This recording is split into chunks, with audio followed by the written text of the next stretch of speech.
Freddie and I both had experiences which relate to each other, because we were both rifle platoon commanders on active service.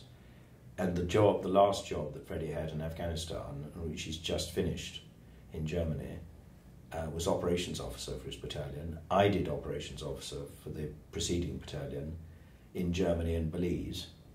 So we've had a lot of overlaps on the sort of things that we've done.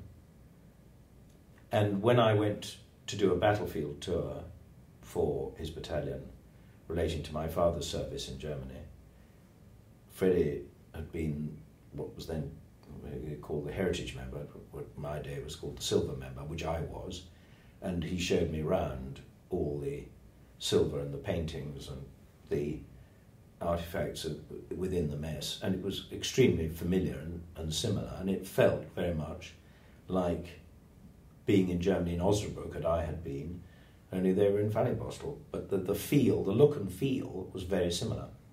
And that sort of thing was brought home to me very strongly when I brought Freddie and his two brothers here to the National Army Museum in 1994, when you had an exhibition about the Crimean War.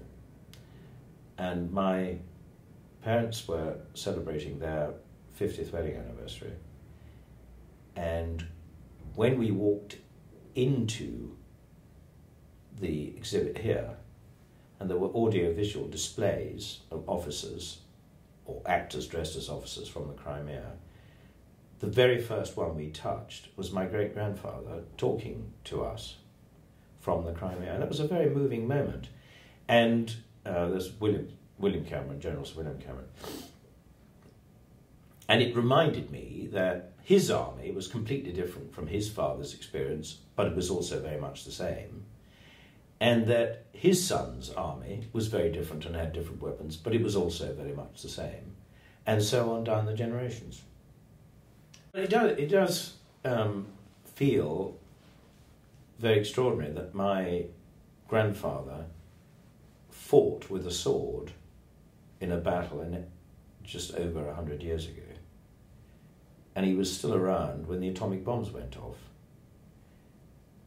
And then he must have thought he was a long way away from Battle of Waterloo, which was his grandfather.